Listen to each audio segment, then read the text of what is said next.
Some of us did not just watch Star Trek Next Generation, we grew up with it. We learned leadership from Captain Picard, logic from Data, and of course, frustration from Wesley. Welcome aboard the Enterprise D. And speaking of Enterprise D, Lego has finally revealed their first ever Star Trek set under the Lego Icons theme, releasing on November 28th of this year. Set number 10356, the Enterprise D, comes with 3,600 pieces, 9 minifigures, and will retail at 400 US dollars or roughly 1,700 Malaysian ringgits. But what's got fans talking even more than the set itself are the minifigures. Lego has pulled out every marketing trick to create maximum FOMO, launching their first Star Trek high value set right around the Black Friday and the holiday season. We will get into that in a moment. If you're new to the channel, don't forget to like and subscribe. It really helps small creators like me keep making better videos for you. All right, let's take a closer look at the set. At first glance, the Enterprise D looks pretty solid. The overall shape is nice, though not quite perfect. It's huge, about 60 centimeter wide and 27 centimeter tall, so this will definitely take up serious shelf or table space. It features a mix of printed pieces and stickers and comes with a display stand, which by the way, Lego actually gives you a reference image for attaching, a small but welcome detail. The build looks sturdy, but keep in mind this is not a minifigure scale set. This is a display model and not a play set. That said, it does include a couple of fun interactive features. The saucer section detaches easily for a swoosh, and also the shuttle bay opens up to reveal two tiny shuttle pods. Along with the pods, you can also spot a few stickers. And I know a lot of people really dislike seeing stickers in high value sets. We will talk more about that soon. As I mentioned earlier, the Enterprise D isn't bad at all. In fact, it actually looks really good from certain angles. The side profile, especially, almost perfectly captures the look of actual Enterprise D we remember from the series. The red and blue detailing stand out really nicely, and the blue printed elements are done with real finesse, crisp, clean, and beautifully aligned. It is very attractive, to be honest. However, the top view is where things start to fall short for me. It feels a bit too blockish, missing the smooth, graceful curves that define the real ship. Even the slant view of the saucer section could have been better. Lego included printed window elements only along the sides, but adding some on the top and the bottom would have made a world of difference. If you place this Lego model side by side with the actual Enterprise D, you will see exactly what I mean. For a $400 set, I think there really should have been more window detailing to bring that authentic look to life. I get that Lego tends to be conservative about printed elements, but honestly, they could have at least used stickers to fill those gaps and complete that iconic Enterprise D aesthetic. And speaking of stickers, yeah, I'm one of those people who really can't stand them. They peel or crumble far too quickly, especially in humid Asian climates, but it's so frustrating.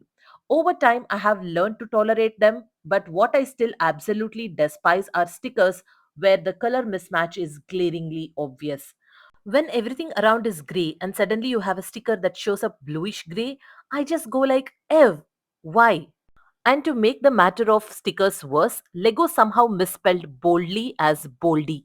I honestly can't wrap my head around how that slipped through so many layers of quality checks, test builds, and even fan media previews. It might just be a sticker, but an error is still an error.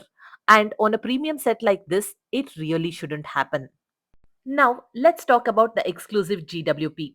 This one's actually minifigure compatible and comes with an exclusive Rolaren minifigure.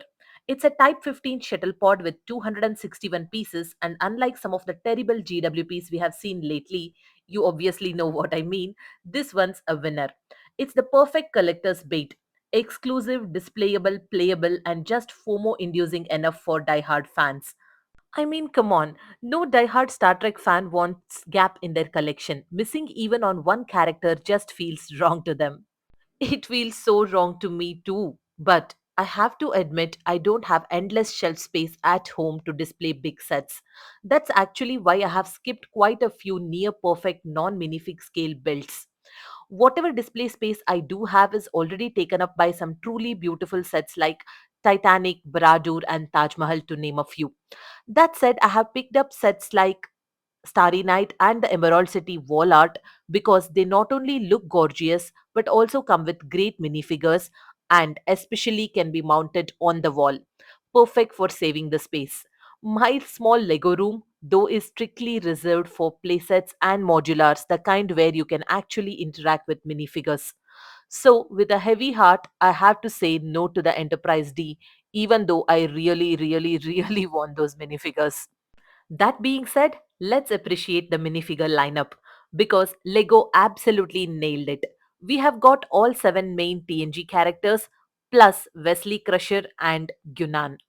The set comes with 9 minifigures and you will also get the 10th one if you get the GWP. First up, we have Dr. Beverly Crusher. She looks perfect with accurate hair, great facial print, and that printed medical tricorder accessory is neat as well. Next up, we have Jordi LaForge, and he is spot on, especially with his visor piece. He looks nice. Next up, we have Commander Riker. He has his signature uniform and expression with all the facial prints and hair. He looks nice too. Next, we have Counselor Troy. She stands out in her lavender jumpsuit. Though I would have preferred a slightly different hairstyle, she still stands out from the rest. Next, we have Captain Picard. Looks great with those signature facial lines, and yes, he even comes with a teacup. Lieutenant Worf is my favorite among all the minifigures. That standout hair infused headpiece and the detailed torso printing really make him pop. The little cat represents Spot, which is Data's cat, though it's just a regular BAM cat without any special prints. Now, Lieutenant Commander Data, my absolute favorite character from the series. He looks fantastic. The hair is spot on and those unique eyes, while opinions online seem divided, I personally like the choice. That wraps up the 7 main characters from the next generation. The eighth minifigure is the bartender version of Gunan, which I think is a wonderful inclusion. She comes in her elegant purple outfit with a brand new mold for that hat and hair combo. A great touch. And last but not the least, we have Wesley Crusher. I really appreciate Lego giving him his classic iconic look instead of another Starfleet uniform. It adds a nice splash of color to the lineup. As for the GWP, it comes with Rolaren. And while her uniform and facial expressions are great, I do wonder if the hair choice could have been better. Do let me know in the comments what you think. Including Q would have been amazing, but hey, we can't have everything, right? Though it would have been a great choice. So overall, I'd love to get my hands on these wonderful minifigures and that Shuttlepod GWP. They're absolutely gorgeous. That being said, I'm still going to say a firm no to my FOMO and resist running to the stores on November 28th for buying Enterprise D. Also, Lego releasing its first ever Star Trek set under the Lego Icons theme rather than a dedicated Star Trek theme kind of suggests that it's meant as a standalone adult focus set. That alone makes a full expansive Star Trek lineup less likely. And the fact that Lego has included all the main characters in this one set kind of confirms the same. So this set will likely be around for a while, and I'm pretty confident that I'll be able to grab the minifigures or even the full set at a decent discount later on. The GWP though might shoot up in price just like the recent Fell Beast or Books Are My Passion promotions.